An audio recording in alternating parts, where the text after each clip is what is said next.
चल देख बाबू, और आज ही प्रश्न वाले 1.3 अब चालू करेंगे, ठीक ना। अब इसको अब थ्योरी देते हैं, ठीक है। तो सबसे पहले समझना कुछ वास्तविक संख्या, ठीक है। चल देखना, सबसे पहले समझेंगे वास्तविक संख्या, ठीक ना।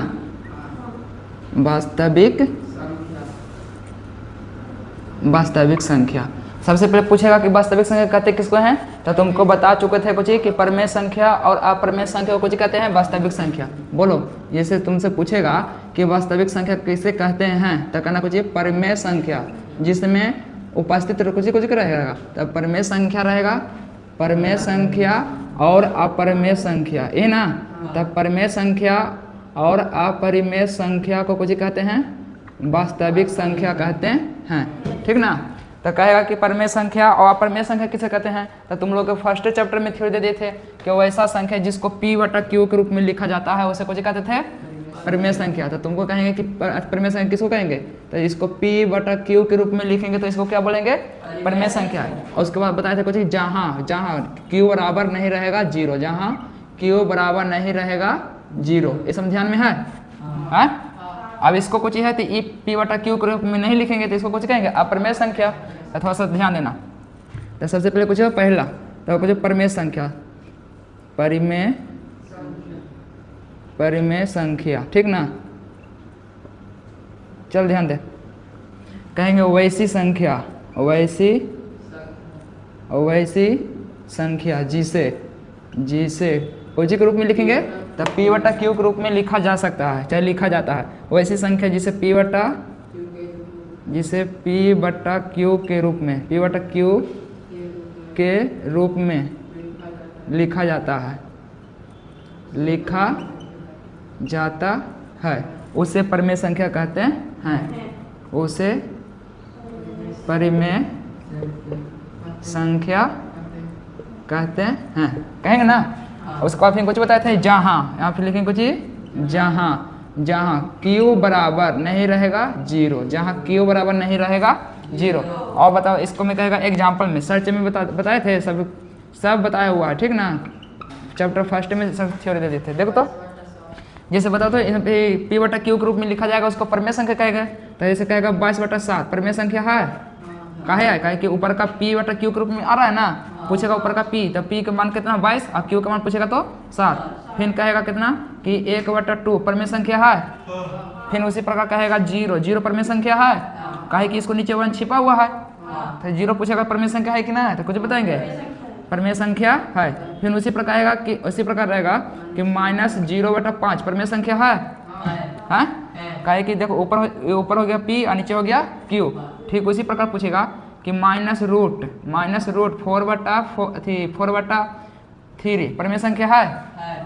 तुमको समझ में आ जाएगा ना, परमेय संख्या पूछेगा तो फिर बताना अपरमेय संख्या। तो अपरमेय संख्या तुमको बताए थे कुछ कि वैसी संख्या जिसको P/Q के रूप में नहीं लिखा जाता है, यही ना बताए थे अपरमेय संख्या, ठीक ना।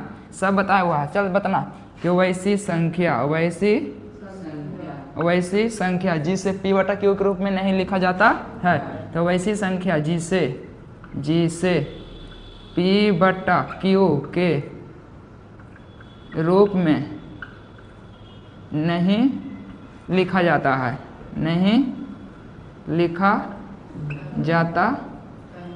उसे कुछ कहेंगे, उसे अपरिमेय संख्या कहते हैं, अपरिमेय संख्या कहते हैं, ठीक ना। जैसे बताना,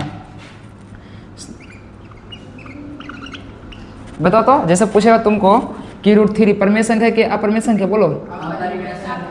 तुमको पहले ही सब बताए थे, एक चीज बताए थे कि जिसका वर्गमूल निकलता था उसको परमेय संख्या कहते थे, बोले थे। जैसे यहाँ पे लिख दिया 16 परमेय संख्या क्या परमेय संख्या, काहे कि इसका वर्गमूल निकलेगा कितना, बोल ले, इसका वर्गमूल कितना निकलेगा 4, तो ये हो जाएगा कौन परमेय संख्या। ठीक उसी प्रकार पूछेगा कि 9 परमेय संख्या है, तो काहे कि इसका वर्गमूल निकलेगा कितना 3, तो ये हो जाएगा कुछ परमेय संख्या। और अपरमेय संख्या में था कि जिसका वर्गमूल नहीं निकलता है उसको कुछ कहते थे अपरमेय संख्या कहते थे। तो बताना √3 परमेय संख्या है, नहीं काहे नहीं है, काहे कि इसका वर्गमूल निकलेगा नहीं, ठीक उसी प्रकार पूछेगा कि √7 परिमेय संख्या है? नहीं, इसको भी वर्गमूल नहीं निकलेगा। फिर उसे लिखेंगे √5 परिमेय संख्या है? ठीक उसी प्रकार कहेगा पाई पूछेगा परिमेय संख्या है? एक बात याद रखना, 22/7 होता है इसका मान, पाई का मान। कहेगा कि 22/7 किसका मान होता है? पाई का मान। तब पूछेगा पाई बराबर कुछ होता है, तब 22/7 बहुत सारा चीज होता है, लेकिन मैं तुमको इतना बताएं, पाई का मान होता है 22/7। लेकिन तुमसे पूछेगा कि ए वाला कोई चीज है परिमेय संख्या, क्या परिमेय संख्या? तो इसको कहेंगे परिमेय संख्या, इसको कुछ कहेंगे अपरिमेय। ये सिंबल हो जाता है, कुछ होता है संकेत जिसको बोलते हैं, ठीक ना? तो संकेत ही है, तो इसको कहेंगे अपरिमेय संख्या, ठीक ना? तो बताओ, तुमसे पूछेगा कि √3 पाई परिमेय संख्या, क्या परिमेय संख्या? अब जब ई ऑलरेडी अपरिमेय है, ई पहले ही से अपरिमेय है, तो इसको साथ जो भी संख्या रहेगा परिमेय रहेगा, क्या परिमेय? चाहे जोड़ में रहे, चाहे घटाओ में रहे, चाहे गुना में। तब तुमसे पूछेगा कि 2 पाई परिमेय क्या परिमेय? काहे अपरिमेय है? कि ऑलरेडी पहले से अपरिमेय संख्या है, और जब ई ऑलरेडी पहले से अपरिमेय संख्या है तो 2 इसको साथ जुटा हुआ था, परिमेय बनेगा, क्या परिमेय बनेगा? अपरिमेय बनेगा, सिंपल सी बात है। ठीक उसी प्रकार लिख देगा कि पाई/3 परिमेय संख्या, क्या परिमेय संख्या? काहे कि अपरिमेय से जब जुटेगा तो कोई भी संख्या रहो, परिमेय रहे चाहे कुछ भी रहे, तो अपरिमेय बना ही देगा, ठीक ना? फिर बताना, जैसे रहेगा 2√2/√3। बताओ परिमेय संख्या क्या परिमेय संख्या? काहे कि इसका वर्गमूल नहीं निकलेगा, इसका भी वर्गमूल नहीं निकलेगा, ना निकलेगा। चलो यहाँ तक। अब उसके बाद कुछ बताए थे, उसके बाद फिर कुछ था, चल ध्यान दे। हाँ चल अब ध्यान। तो अब तुमसे कहेगा, थोड़ा सा देखो तो, अब तुमसे कहेगा कि जब इसको परिमेय वास्तविक, ठीक है चेक कर तो उसको, ढूंढो नहीं ना। चल ध्यान दे, वास्तविक संख्या को क्या बोलते हैं? और इसको अपरिमेय भी बोलते हैं। तो जितना भी अपरिमेय में जो भी संख्या आएगा, तो तुमसे पूछेगा कि वास्तविक संख्या कहलाएगा ना कहलाएगा? अपरिमेय में ये समझो संख्या आया है इतना मनी, तब तुमसे पूछेगा कि ये संख्या वास्तविक संख्या है? परिमेय में इतना में संख्या आया है, तब पूछेगा कि वास्तविक संख्या है? तो इसका मतलब तुमसे पूछेगा और भी क्वेश्चन करेगा कि कहेगा कि कोई दो परिमेय संख्या के बीच कोई दो परिमेय संख्या लिख देगा। जैसे मान लेते हैं, लिख दें कितना, जैसे मान लेते हैं कि 7 और 9 के बीच पूछ देगा कि कितना परिमेय संख्या होगा, तो कितना हो जाएगा? अनगिनत हो जाएगा। कैसे? जैसे 7 है तो 7 से फिर हो जाएगा 7.1, 7.2, ऐसे जाएगा कहाँ तक ला? 9 तक ला तो जाएगा, तो बहुत मिलेगा। तो इसको कहेंगे अनंत, कुछ कहेंगे इसको अनंत कहेंगे, ठीक ना? तो ठीक उसी प्रकार कहेगा कि परिमेय संख्या, कोई दो परिमेय संख्या के बीच कितना परिमेय संख्या हो सकता है, तो कुछ बताएंगे अनंत बताएंगे, ठीक ना? तो यहाँ पे एक चीज बताना, कहेगा प्रत्येक परिमेय संख्या को वास्तविक संख्या कहेंगे और प्रत्येक अपरिमेय संख्या को भी वास्तविक संख्या कहेंगे। यहाँ पे लिखना कि प्रत्येक, ये क्वेश्चन आएगा कि कहेगा कि प्रत्येक परिमेय संख्या कहलाता है, तो क्या कहलाता है? वास्तविक संख्या। फिर कहेगा प्रत्येक अपरिमेय संख्या कहलाता है, क्या कहलाता है? तो लिखना कि प्रत्येक परिमेय संख्या को, प्रत्येक परिमेय संख्या या अपरिमेय संख्या को क्या कहते हैं? तब वास्तविक संख्या कहते हैं। वास्तविक संख्या कहते हैं, ठीक ना? अब कहेगा कि प्रत्येक अपरिमेय संख्या को, देखो कट नहीं ना रहा है, परिमेय संख्या और अपरिमेय संख्या को कुछ कहते हैं वास्तविक संख्या। और एक चीज और देखना, कहेगा कि कोई दो परिमेय संख्या के बीच कितने परिमेय संख्या होगा। आगे देखना, कोई दो परिमेय संख्या के बीच, कोई दो परिमेय संख्या के बीच कितनी परिमेय संख्या, तो डायरेक्ट लिख देते हैं कि कोई दो परिमेय संख्या के बीच अनंत या अनगिनत परिमेय संख्या होगा। हाँ, तो हम लिख देते हैं डायरेक्ट कि कोई दो परिमेय संख्या के बीच अनंत बोलेंगे या फिर अनगिनत बोलेंगे, ठीक ना? अनगिनत परिमेय संख्या होता है, अनगिनत परिमेय संख्या। तुमसे पूछेगा कि कोई दो परिमेय संख्या, देखो तो, कोई दो परिमेय संख्या के बीच अनंत या अनगिनत परिमेय संख्या होता है। अब थोड़ा सा रोको तो, इसको मिटाना पड़ेगा। देखो, कोई दो कोई दो, यहाँ था परिमेय था ना कि कोई दो परिमेय संख्या के बीच कितने परिमेय संख्या होता है, तो अनंत बताए थे। और वही क्वेश्चन दे देगा घुमा के कि फिर से पूछ देगा कि कोई दो अपरिमेय संख्या के बीच, कुछ अपरिमेय संख्या के बीच, अपरिमेय संख्या के बीच तो पूछेगा कि कोई दो अपरिमेय संख्या के बीच कितने अपरिमेय संख्या होगा, तो लिखना कि अनंत भी रहेगा ऑप्शन में और या फिर अनगिनत भी रहेगा, कुछ रहेगा अनगिनत भी रहेगा, ठीक ना। तो ऑप्शन में मारेगा कुछ ही अनंत या अनगिनत पे मारेगा ना, तो कहेगा कि कोई दो अपरिमेय संख्या के बीच अनंत या अनगिनत अपरिमेय संख्या होता है, ठीक ना, अपरिमेय संख्या होता है, ये सब ध्यान रखना, ठीक है। और एक चीज़ ध्यान दे, और एक अगला देखना, अगला देखते चलना, बस थ्योरी ध्यान दे, थ्योरी देखते चलना, बोला चैप्टर 1.3 कंप्लीट हो जाएगा। फिर अगला होता है वो देखो तो सअभाज्य संख्या, सअभाज्य संख्या, सअभाज्य संख्या किसे कहते हैं, ठीक ना। पूछेगा कि सअभाज्य संख्या किसे कहते हैं, तब बोलना कि वैसी संख्या जिसका मासा हमेशा 1 होगा, कि जिसका मासा कुछ होगा 1 होगा। जैसे यहाँ पे लिख दिए 3 और 2 और लिख दिए कुछ 2 और 3, इसका निकालेंगे एचसीएफ मतलब मासा, कुछ मतलब मासा, तो इसका 2 और 3 का मासा निकालेंगे तो कितना होगा 1 होगा ना। अरे चेक कर ले तो पता नहीं चल रहा था, 2 में 1 से भाग दें तो 1 मिनट लगता ना रे, फिर एक फिर यहाँ उतरेगा कितना 2 उतरेगा और 1 2 कट रहा, तो मासा मेरा कितना मिला 1 मिला ना। तो कहेगा इसका कि कोई दो संख्या के बीच, कोई दो संख्या के बीच का मासा कितना आता है 1 आता है, तो समझ जाना कि वह मेरा कैसा संख्या है, तो सअभाज्य संख्या है। तो यहाँ पे लिखना कि वैसी संख्या, वैसी कोई दो संख्या, वैसी कोई दो संख्या, वैसी कोई दो संख्या, वैसी कोई दो संख्या जिसका मासा, जिसका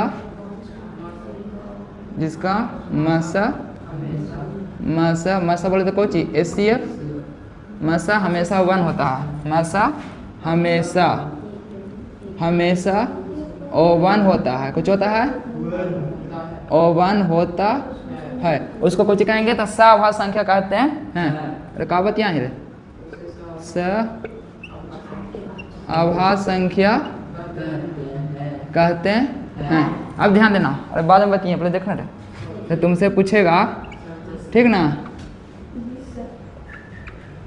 चल ध्यान दे, अब पूछेगा कि 2 और 3 का मासा निकालेंगे तो कितना है, तो बाबू 1। ठीक उसी प्रकार निकालेंगे 3 और 4 का मासा निकालेंगे तो कितना आएगा 1, कितना आएगा 1। फिर उसी रहेगा कितना 5 और 7 का मासा निकालेंगे तो कितना आएगा 1। ठीक उसी प्रकार P और Q का मासा निकालेंगे तो कितना आएगा 1। ये ध्यान रखना, P और Q का मासा निकालेगा तो कितना होगा 1। और जिसका मासा 1 होता है वही क्या कहलाता है, सअभाज्य संख्या कहलाता है, समझा। जिसका मासा 1 आ रहा है, जैसे देखो तो 2 और 3 का मासा निकालेंगे तो कितना आएगा 1 आएगा। 2 और 3 का मासा निकालेंगे तो कितना आएगा 1। और एक के अलावा दूसरा नहीं आएगा, एक के अलावा अगर दूसरा नहीं आएगा तो समझ जाना चाहिए कि वहाँ पे तुम्हारा कैसा भाज्य संख्या है, तो सअभाज्य संख्या है। तो जैसे तुमको रहेगा कि P और Q का मासा, P और Q का मासा निकाल रहे हैं तो कितना आ रहा है 1 आ रहा है। ये वाला थ्योरी में कितना बार बहुत बार बता चुके हैं कि P और Q का मासा पूछेगा तो हमेशा कितना होता है 1। और जिसका मासा हमेशा 1 होता है उसी को क्या कहते हैं, सअभाज्य संख्या कहते हैं, समझा तुम लोग। अब तुमसे चल आगे ध्यान ना, अब देखो तो तुमको कहेगा कि मासा या फिर मासा रहेगा सअभाज्य के, देखो दूसरा नाम कैसे आता है, थोड़ा सा ये 1.3 वाला चैप्टर है, थोड़ा सा याद करने वाला चीज़ है, भाषा वाला है, ठीक ना। तो देखो कहेगा कि सअभाज्य, देखो तो वो उग रहा है उसमें सअभाज्य संख्या का मतलब पूछेगा, तो सअभाज्य संख्या का मतलब पूछेगा तो कुछ होता है, देख ध्यान दे। सबसे पहले सअभाज्य संख्या का मासा होता है कितना 1, क्या होता है 1। तो जिसका मासा 1 होता है तो 1 के अलावा कोई दूसरा संख्या नहीं ना आएगा, नहीं सर, ज़्यादा कस के नहीं बोलेगा, 1 के अलावा नहीं ना आएगा दूसरा, नहीं सर। तो इसको कुछ कहेंगे, चल ध्यान दे, चल देख तो इसको कुछ कहेंगे। तो यहाँ पे लिखना कि एक के अलावा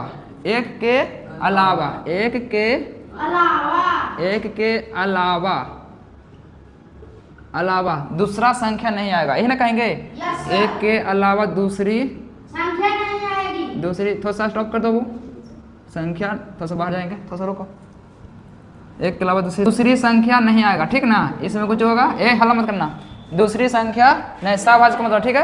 अब इसी को दूसरा होता है कुछ कि कोई उभयनिष्ठ संख्या नहीं होगा। कोई उभयनिष्ठ संख्या का मतलब ये हुआ कि मैं 2 और 3 का मासा निकालेंगे तो कितना आएगा मेरा, हमेशा कितना आएगा, 1 आएगा, 1 आएगा। तो 1 के अलावा कोई दूसरा संख्या तो आया नहीं, तो नहीं आया तो समझ लो कि कोई इसका दूसरा संख्या नहीं आएगा, तो इसको कहेंगे कोई उभयनिष्ठ संख्या। तो यहाँ पे लिखना कोई उभयनिष्ठ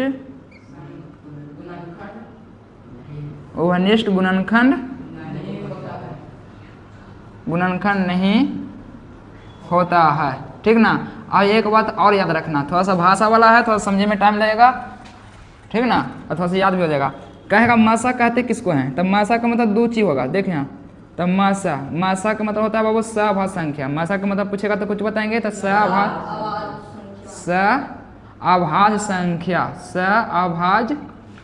संख्या।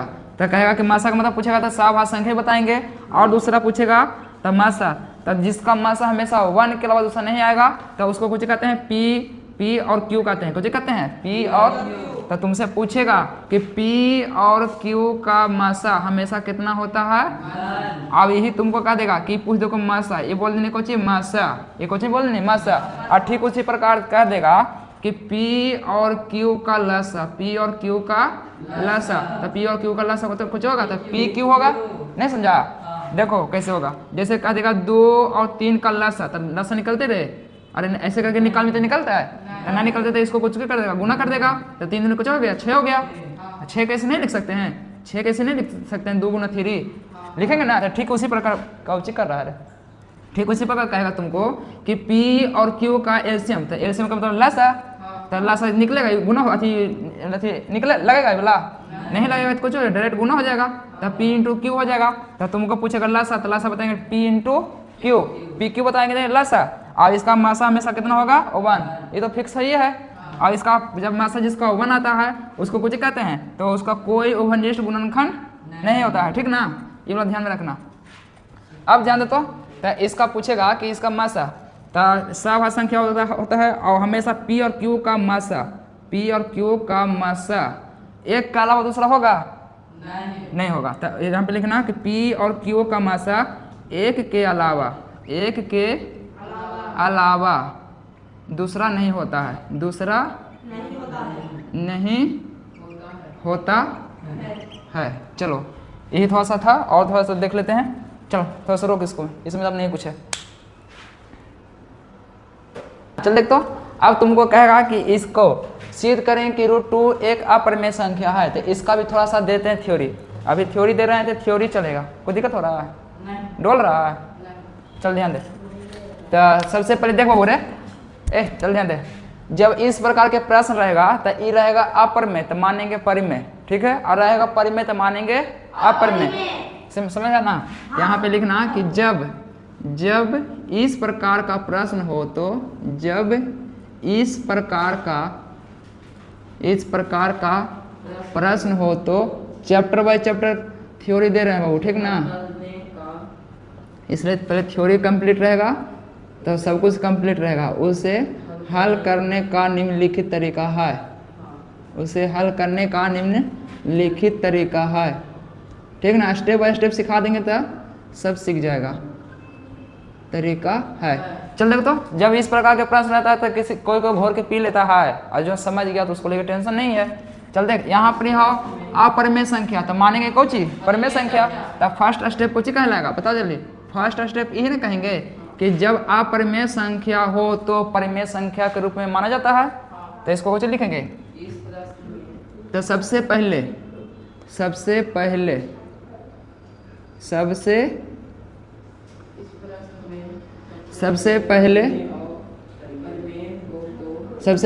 इस प्रश्न में देख दो, वो इस प्रश्न में अपरिमेय रहेगा तो परिमेय मानेंगे, परिमेय रहेगा तो अपरिमेय मानेंगे। तो सबसे पहले इस प्रश्न में अगर परिमेय अथी अपरिमेय संख्या अपरिमेय हो तो अपरिमेय हो तो परिमेय माना जाता है, परिमेय माना जाता है, परिमेय माना। अगर परिमेय रहेगा तो कुछ मानेंगे, और यदि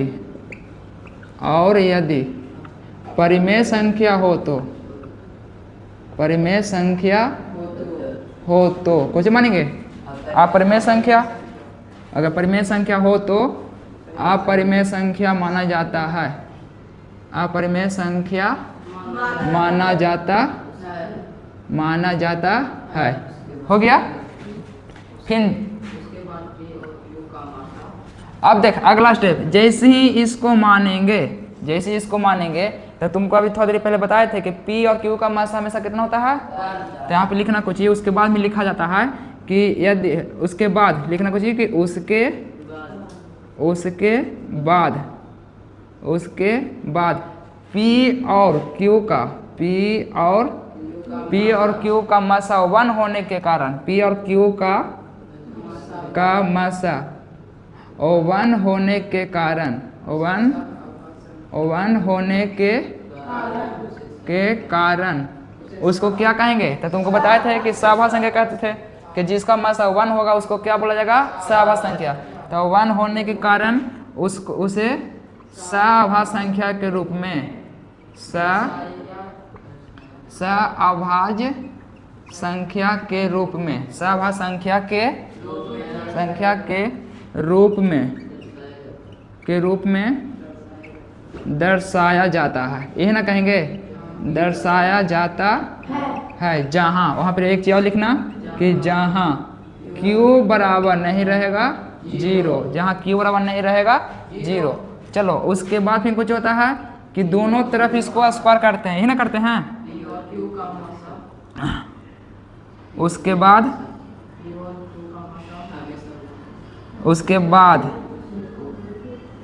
P और Q का मासा हमेशा और 1 के अलावा दूसरा आएगा। P और Q का मासा हमेशा 1 के क्या कर रहा है, 1 के अलावा दूसरा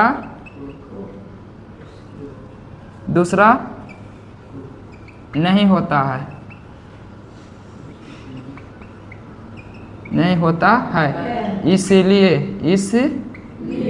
इसलिए उसको क्या कहते हैं, इसलिए उसे सहभाज्य संख्या कहते हैं।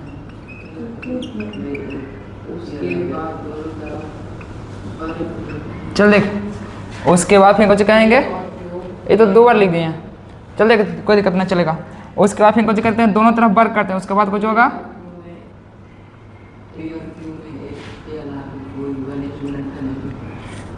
चल देख उसके बाद कुछ होता था, दोनों तरफ वर्ग होता था ना। उसके बाद दोनों तरफ वर्ग करके हल कर दिया जाता है,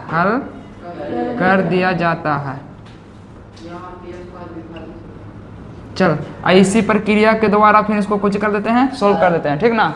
अब इसको इतना ही थ्योरी था जो हम दे दिए हैं। अब इसको सोल्व करेंगे क्वेश्चन, तब पूरा अच्छे थ्योरी दे देंगे। चलो इसको चल ध्यान दे। तो अब इसको सिद्ध करेंगे ना, तो तुमको पता चल जाएगा कि कैसे सिद्ध होता है। ठीक ना। देख बताते हैं, √2 रहेगा, फिर तो ये वाला थोड़ा सा प्रोसेस इसका लंबा सिद्ध करने का, या फिर 2 + √2 रहेगा तो इसका थोड़ा सा प्रोसेस थोड़ा सा कम है, या फिर लिख देगा 2/√5 तो इसका भी थोड़ा सा प्रोसेस कम है। लेकिन हाँ सबसे हार्ड थोड़ा सा जाएगा दूर तकला भाषा में बनाने के लिए, तो सबसे लंबा प्रोसेस इसका बनाने का, सिद्ध करने का। ठीक ना। इसलिए अच्छा से देखना। ठीक है। चल देखते हैं। सबसे पहले क्वेश्चन कुछ लिख लोगे, सिद्ध करें कि, चल देख तो अब सिद्ध करेंगे, इसी को सोल्व करते हैं, इसी से सब डील हो जाएगा। ठीक है। ध्यान देखो चीज कर लो बाबू कि सिद्ध करें कि √5 एक अपरिमेय संख्या है। √5 एक अपरिमेय संख्या है। चलो तो तुमको थ्योरी में दे चुके थे पहले ही कि प्रमेय रहे अप्रमेय रहेगा तो मानेंगे कोई चीज प्रमेय। तो यहाँ पे सबसे पहले लिखेंगे हल, कोई चीज लिखेंगे हल लिखो चाहे सोल्व लिखो, सब बात बराबर है, ठीक ना। और लिखेंगे माना की, कुछ क्या लेंगे माना की √5 है ना। तो यहाँ पे लिखेंगे माना की √5 एक परिमेय संख्या है, √5 एक परिमेय संख्या है, परिमेय संख्या है। इसको गौर से देखेगा, इधर उधर ध्यान नहीं भटकाना, बस यहाँ गौर से देख A to Z फिट हो जाएगा दिमाग में, ठीक है। अब बताओ तो जैसे ही कोई संख्या के मान लेंगे परिमेय संख्या है तो उसको मैं P/Q के रूप में लिख सकते हैं। परिमेय का मतलब होबे करता है कुछ P/Q।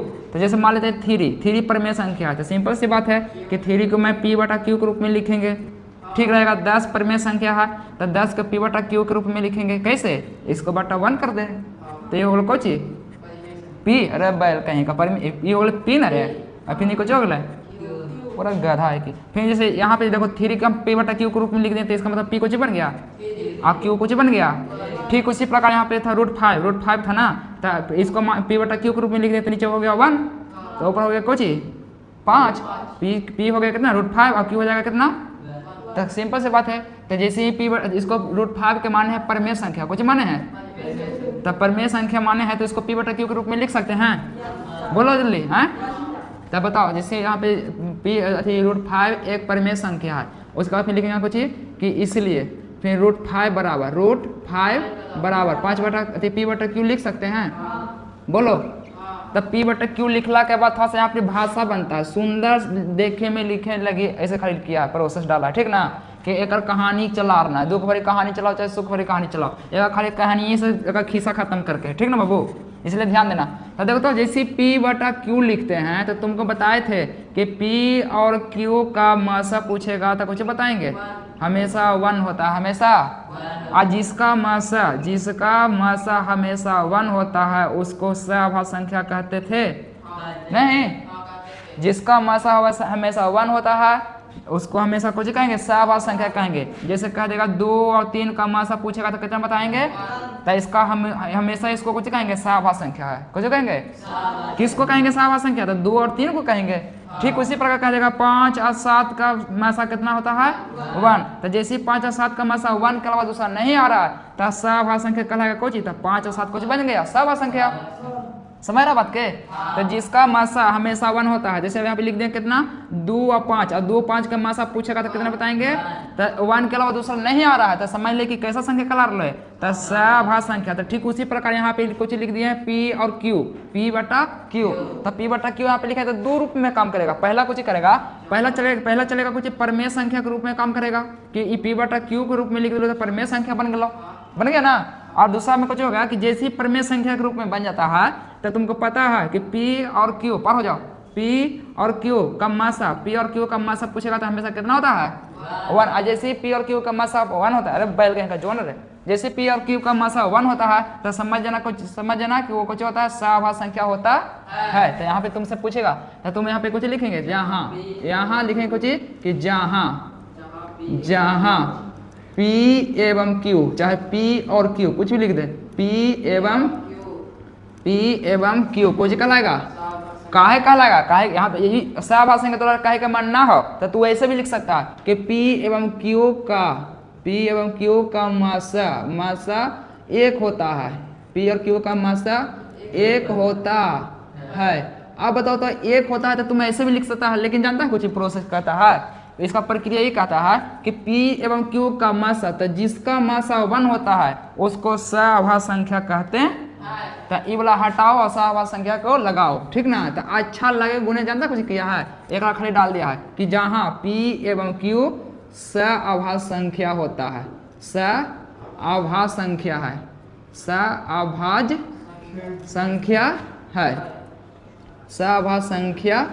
है, ठीक ना।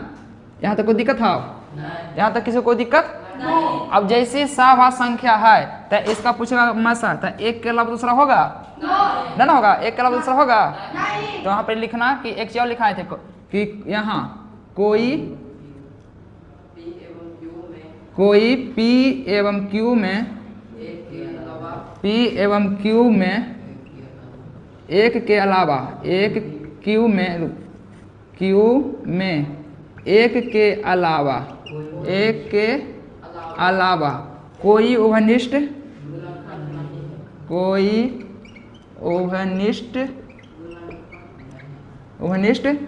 गुणनखंड नहीं है।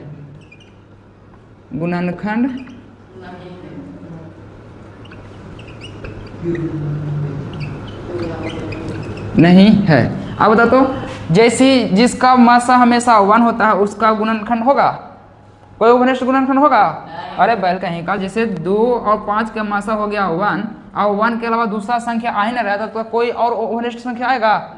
नहीं। तो वही चीज लिखना पड़ेगा कि P एवं Q के अलावा कोई उभनिष्ठ गुणनखंड नहीं है, मतलब कोई नहीं आएगा। कौन कौन? जैसे 1 तो आ रहा है, 2 नहीं आएगा उभनिष्ठ गुणनखंड में, गुणनखंड नहीं हो रहा है 2, फिर 3 भी नहीं हो रहा, 4 भी नहीं हो रहा।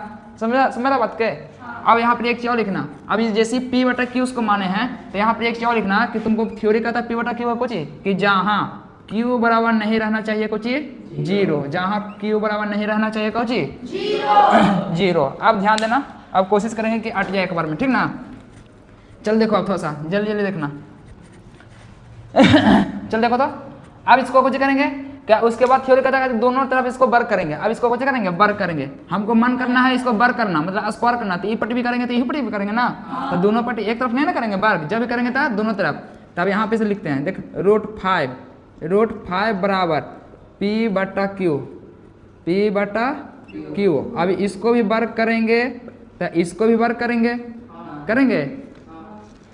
यहाँ से फिर गड़बड़ चल जाएगा थोड़ा सा, इसको इधर रुक करके लिखें, कहीं कि हटाना भी तो जरूरी है ना। तो देखते हो √5 बराबर कुछ है P बटा Q, उसको ये वाला फिट कर लेना, ठीक है? अब देखते हो यहाँ पे लिखना कि दोनों तरफ वर्ग करने पर, इधर भी वर्ग करवे तो इधर कर पड़ेगा। तो यहाँ पे लिखेंगे √5 के स्क्वायर बराबर P बटा Q के स्क्वायर होगा। अब स्क्वायर से रूट तो खत्म हो जाएगा, बचा कुछ 5, तो 5 बराबर P स्क्वायर बटा Q स्क्वायर, फिर Q स्क्वायर इधर आएगा तो कुछ में हो जाएगा, ये भागा में तो आ जाएगा कुछ में गुना में, तो 5 Q स्क्वायर बराबर कुछ हो जाएगा P स्क्वायर होगा। बोलो, अब ये 5 है गुना में तो पड़ जाएगा तो भागा में, तो यहाँ पे लिखेंगे कुछ ही, तो Q स्क्वायर बराबर P स्क्वायर बटा कुछ लिखाएगा 5 लिखाएगा, 5 लिखाएगा। यहाँ देखो तो आ रहा है 5 लिखाएगा, यहाँ देखो ना इसमें आ रहा, अरे बैल कहीं इसमें देखना आ रहा है, तो Q स्क्वायर P स्क्वायर बटा 5 होगा ना, धुंधला नहीं ना हो रहा है? नहीं। चलो बैठो, अब ध्यान दो थोड़ा सा, देखो तो Q यहाँ पे समझना था अच्छा से, Q स्क्वायर बराबर, इसको मान लेते हैं फर्स्ट समीकरण, ठीक ना बाबू, इसको मान लेते हैं समीकरण फर्स्ट। अब देखो तो Q स्क्वायर बराबर P स्क्वायर बटा 5, हम इसको जहाँ रहेगा ये उतना ही कर सकते हैं, या फिर जितना ये रहेगा उतना कर सकते हैं। कैसे कहेंगे देख ध्यान से, जैसे यहाँ पे लिख दिए 10 बटा 2 बराबर कितना 5, 10 बटा 2 बराबर 5, तो कहने का मतलब हो गया कुछ ही कि 10 है जो कितना से कटेगा, 2 से कटेगा, फिर 5 से कटेगा ना, तभी नहीं 5 लिखाया, नहीं समझा? जैसे यहाँ पे लिख दिया कि 16 बटा 2 बराबर 8, ठीक ना? तो जैसे ही इसको काटेंगे 8 मारते, तो मतलब समझ लो कि 16 है जो 2 से कटेगा तभी नहीं इतना आ रहा है, कौची है रे? तो उसी में सब लगा रहा, रोक उसको पहले।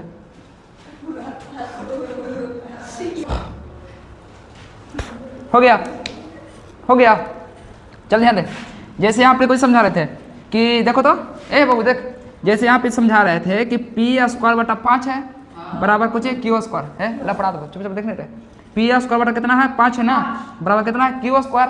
तो कहने का मतलब कुछ ही है कि जैसे यहाँ पे था 10, जैसे यहाँ पे कितना बाबू 10, तो 10 बटा 2 था, छोड़ 10 बटा, जैसे यहाँ पे 4 ले लो, 4 बटा 2, तो 4 बटा 2 बराबर 2 लिखें, क्यों? काहे कि 2 से 4 है जो 2 से कुछ हो रहा है, कट रहा है तभी ना कितना आ रहा है, 2 आ रहा है।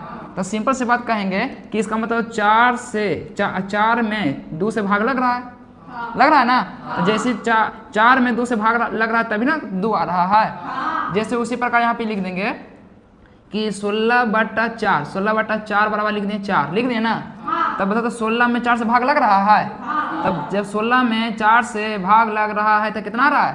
4 आ रहा है कि ना आ रहा है? ठीक उसी प्रकार मान कि 16 विभाजित हो रहा है कितना से? 4 से। 16 जो विभाजित हो रहा है, 16 कट रहा है, विभाजित हो रहा है कितना से? 4 से। तो ठीक उसी प्रकार यहाँ पे लिख ले कुछ यह कि क्यू स्क्वायर बराबर पी स्क्वायर बटा 5 है। तो तुमको क्या देते हैं कुछ यही देखो, जैसे यहाँ पे लिख दिए 4 बराबर 16 बटा 4। तो जो देखो तो 4 है जो 16 है जो 4 से कट रहा है, तो 16 है जो 4 से कट रहा है, मतलब विभाजित हो रहा है। कटना का मतलब तो कुछ होगा विभाजित होना। तो उठा के फेंक वो नीचे रे, ठीक है ना। यहाँ पे देखे करो ना बैल कहीं का, वहाँ पे स्टार्ट होता दोनों। चल देखते हैं तो यहाँ पे 16 हो ना रे, यहाँ पे 16 हो ना। तो मतलब 16 है जो कितना से कट रहा है? 4 से कट रहा है कि ना। तो 16 है जो 4 से विभाजित हो रहा है, कटना का मतलब विभाजित होना। तो जैसे 16 है जो 4 से विभाजित हो रहा है तो कितना आ रहा है? 4। तो ठीक उसी प्रकार यहाँ पर पी स्क्वायर विभाजित हो रहा है कितना से? 5 से हो रहा है। जैसे ये 4 से कट रहा है 16 कट लो ना रे, 4 से कट लो 16 क्या मारते? 4 मारते। तो ठीक उसी प्रकार 5 कटता होगा कितना से? पी स्क्वायर से कट रहा होगा 5 मारते, कट रहा होगा कि ना, तभी ना मेरा क्यू स्क्वायर आ रहा है। जब जैसे ही कट लो 4 मारते तो वैसे यहाँ पे 4 लिखने। तो उसी ठीक उसी प्रकार कहेगा कि यहाँ पे कुछ होगा तो मतलब पी स्क्वायर 5 से विभाजित होगा ना, होगा। पी स्क्वायर जब 5 से विभाजित होगा तब पी भी 5 से विभाजित होगा। नहीं समझा? फिर समझेगा। ठीक उसी प्रकार कह देगा कि 10 के स्क्वायर है तो 10 का स्क्वायर है नीचे 5 है, तो 10 का स्क्वायर 5 से कटेगा ना, कटेगा। जैसे 10 का स्क्वायर करेंगे तो कितना होगा? 100 होगा। तो 100 बटा कितना हो गया? 5। मतलब 100 विभाजित हो रहा है कितना से? 5 से हो रहा है कि ना। अब यहाँ पर ये 100 नहीं लिखा रहेगा, स्क्वायर रहेगा। तो स्क्वायर भी रहेगा तो वो भी कट जाएगा। अब स्क्वायर भी नहीं रहेगा तो स्क्वायर को हटा देंगे तो 10 खाली बचेगा। तो 10 बचेगा तो ये कटेगा 2 से। तो 10 भी विभाजित हुआ कि ना 5 से? हुआ। तो 10 भी विभाजित हो रहा है 5 से। तो ठीक उसी प्रकार कहेगा कि पी स्क्वायर 5 से विभाजित हो रहा है और पी स्क्वायर हट जाएगा तो पी भी विभाजित होवे करेगा। तो यहाँ पे स्टेटमेंट कुछ फिट होगा। तो यहाँ पे लिखना कि पी स्क्वायर 5 से कुछ होता विभाजित होता है नहीं। तो यहाँ पे स्टेटमेंट में कुछ फिट होगा, बताओ। तो देखें यहाँ पर, तो यहाँ पे लिखना यहाँ पी स्क्वायर विभाजित हो रहा है किससे? 5 से। तो यहाँ पे लिखेंगे कुछ कि यहाँ पी स्क्वायर 5 से विभाजित हो रहा है। जैसे समय विभाजित हो रहा था, जैसे 4 विभाजित हो रहा था किससे? 2 से। अरे कट रहा था तो कटने का मतलब तो विभाजित होना। कटना शब्द का मतलब हुआ कोई विभाजित होना। तो यहाँ पे लिखेंगे कि पी स्क्वायर विभाजित हो रहा है कितना से? तो यहाँ पे लिखेंगे कुछ यहाँ पी स्क्वायर विभाजित होता है 5 से 5 से। इसलिए फिर लिखेंगे कुछ इसलिए पी भी कुछ 5 से विभाजित होगा। पी स्क्वायर विभाजित हो रहा है 5 से तो पी भी तो होगा ना। तो फिर लिखेंगे इसलिए पी भी विभाजित 5 से विभाजित होगा। 5 से विभाजित होगा, ठीक ना। और जैसे ही 5 से विभाजित होगा तो उसका अभाज्य गुणनखंड होगा कितना होगा? हैं? तो यहाँ पर बताओ, चल ध्यान दे, चल देखो। तो जैसे ही 5 से विभाजित हो रहा है, देखो थोड़ा सा, जैसे ही पी स्क्वायर 5 से विभाजित हो रहा है तब पी भी 5 से विभाजित हुआ। तो जैसे पी विभाजित हुआ तो यहाँ पे कुछ लिखेंगे कि 5 का गुणनखंड पी होगा ना। तो यहाँ पे कुछ नहीं,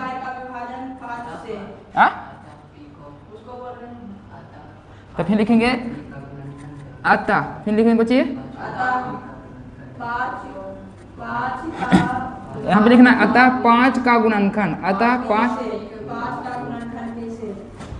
5 का हाला मत करना, अभी चिल्लाना मत, ठीक है। अतः 5 पी का कुछ होगा गुणनखंड होगा, 5 पी का गुणनखंड है।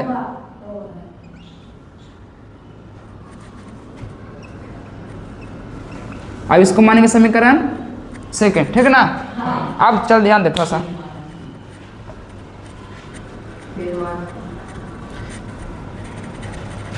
चल फिर कुछ करेंगे बाबू। इसको जैसे यहाँ पे मान रहे थे कुछ कि मानना था कुछ कि यह एक परिमेय संख्या था, पी बटा क्यू के रूप में माने थे ना। तब यहाँ पर ये फिर से मानने पड़ेगा, ठीक ना। चल देख, हटाने का कोशिश करेंगे, हट जाता तो ठीक है। नीचे तक तो वो आ रहा है ना पूरा। चल देखो लिखना कि फिर आ रहा पूरा, नीचे तक आ रहा ना। फिर माना कि P बराबर 5a। जैसे यहाँ पर माने थे परमेय, तो परमेय का मतलब होगा P बटा Q। तो यहाँ पर P बराबर 5a माने हैं। कुछ माने हैं P बराबर कुछ माने हैं 5, और a की जगह फिर कुछ भी रख सकते हैं, ठीक ना। तब P थोड़ा सा रुको, तो थोड़ा सा रोको, थोड़ा सा इसको देखे पड़ेगा, डोलना नहीं चाहिए, ठीक ना, हिलना ना रोलो है। चल देख, ठीक हो। चल देखो इसको कुछ करेंगे बाबू, फिर से इसको जैसे मान रहे थे यहाँ पे कुछ √5 बराबर माने थे परमेय संख्या, तो परमेय संख्या का मतलब P बटा Q। तब फिर उसे करेंगे, इसको मानेंगे, तब मानेंगे कुछ, तो P बराबर 5a, हमें यहाँ पे कुछ मान रहे हैं 5a। अब लिखेंगे समीकरण कैसे, समीकरण फर्स्ट से हट जाओ, वहाँ पे से हट जाओ, फिर से गड़बड़ हो जाएगा। समीकरण फर्स्ट से, तो समीकरण फर्स्ट कुछ कर रहे हैं, तो 5q² बराबर P² है, 5q² बराबर P² है, बोल जल्दी 5q² बराबर। तो यहाँ पे लिखेंगे कि 5q² बराबर P² होगा कि ना। तब जहाँ रहेगा P वहाँ पे क्या रखेंगे, 5 रखेंगे। तो यहाँ पे लिखेंगे कि 5q² बराबर कुछ 5a। तो देख तो ये वाला 5a लिख दो ना। अब 5a लिख दिए तो ये माथा पर स्क्वायर है, अरे बैल कहेंगे, देख ना स्क्वायर है, तो ये भी इसको भी माथा पर कुछ हो जाएगा, स्क्वायर होगा। तब बताओ, तो 5 फिर से यहाँ से होगा उतार 5q²। तो यहाँ लिखेंगे 5q² बराबर 5, तब 5 का होगा तो 25, आई हो जाएगा कितना a² होगा। अब बताओ तो ई है गुना में, पड़ जाएगा कुछ में हो जाएगा भागा में, ई है गुना में पड़ जाएगा तो कुछ में हो जाएगा भागा में। तो यहाँ पे लिखेंगे तब 5q² बटा 25 बटा कुछ हो जाएगा 25, क्या लगे लिखिए जाओ,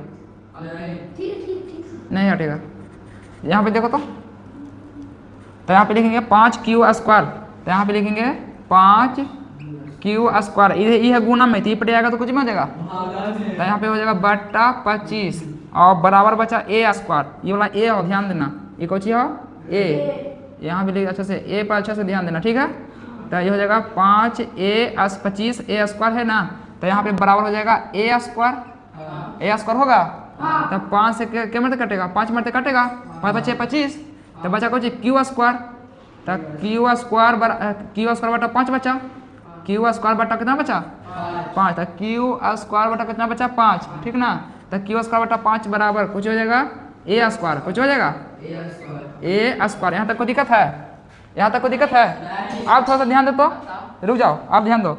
यहाँ पे देखो तो 5 q² बराबर P² बटा 5 था, तो यहाँ पे देखो तो कुछ नहीं है, खाली उलट फेर हो गया है। देखो तो q² बराबर P² बटा 5 है, यहाँ क्या चाहिए q² बटा 5 बराबर a²। तो यहाँ पे कुछ लिखे थे कि P² विभाजित हो रहा था कितना से, 5 से, तो यहाँ भी तो q² 5 से विभाजित ना होगा, नहीं समझा। जैसे P यहाँ पे लिखा था, यहाँ P² विभाजित होता है कितना से 5 से, तब 5 से विभाजित हो रहा था कौन P², तो ई वाला 5 से विभाजित हो रहा था ई वाला, तो ठीक उसी प्रकार 5 से विभाजित होगा ई वाला q²। तो यहाँ पे लिखेंगे, जैसे यहाँ पे लिखे ये 3 का स्टेप, वही चीज उठा के वहाँ पे साट दे बस। तो यहाँ पे लिखेंगे जैसे था यहाँ पे यहाँ भी लिखेंगे, यहाँ लिख दिए ना। फिर बताओ P² विभाजित होता है 5 से, तो यहाँ कितना विभाजित होगा q², अरे q² होगा। तो यहाँ पे लिखेंगे यहाँ q² विभाजित होता है, विभाजित होता कौन आ रहा, विभाजित होता है 5 से, होता है ना। फिर सेकंड स्टेप कुछ लिखते हैं, इसलिए P भी विभाजित होगा 5 से। तो यहाँ भी जैसे q² विभाजित हो रहा था 5 से, तब फिर q भी तो होगा ना, स्क्वायर हटेगा तो ना होगा। तो लिखेंगे इसीलिए q भी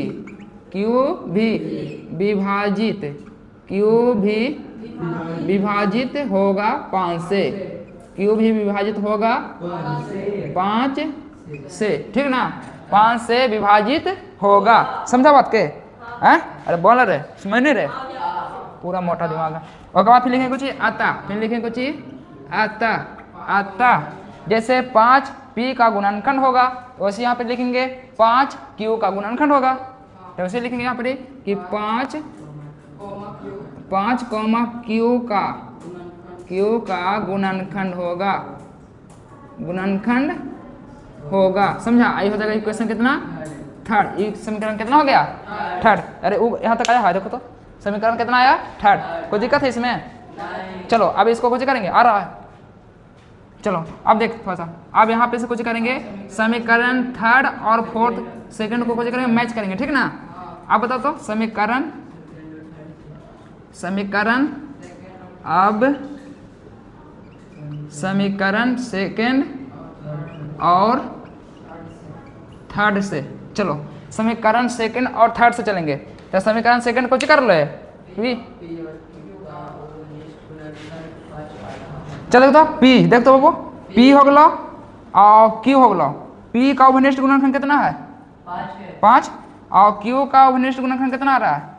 यहाँ पे अवनिष्ठ छूट गया, कोई दिक्कत नहीं, वहाँ पे लिख देते हैं। तो पी का अवनिष्ठ गुणनखंड कितना आ रहा है? 5। और क्यू का भी अवनिष्ठ गुणनखंड कितना आ रहा है? 5। तो यहाँ पे लिखेंगे पी और क्यू का उभयनिष्ठ गुणनखंड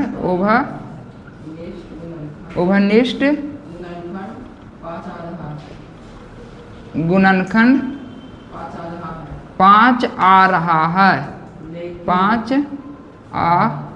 उभयनिष्ठ गुणनखंड 5 आ रहा है, लेकिन तुमको पता होना चाहिए कि जब 5 इसका पी और क्यू का उभयनिष्ठ गुणनखंड कितना आ रहा है? वो 5, लेकिन आना चाहिए कितना? 1। कितना आना चाहिए? 1। तो यहाँ पे लिखना कुछ ही कि लेकिन पी एवं क्यू का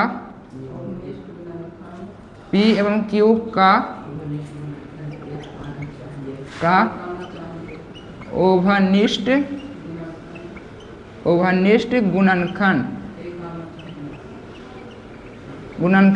कितना होना चाहिए? तो 1 होना चाहिए।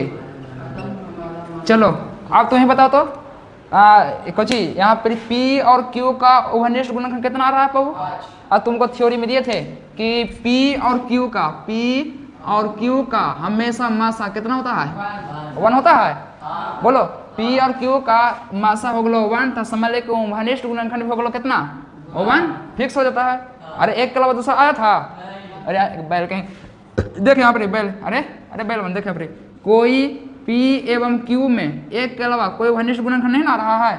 तो कहा है उसको डरा रहा? P एवं Q में एक के अलावा कोई उभयनिष्ठ गुणनखंड नहीं आ रहा है। तो जैसे ही एक के अलावा आ गया, कितना आया? एक के अलावा कितना आ रहा है? 1 में लो P का उभयनिष्ठ गुणनखंड 5, इसमें आया Q का उभयनिष्ठ गुणनखंड 5। तो सिंपल सी बात है कि मेरा बनाया हुआ सही है कि गलत?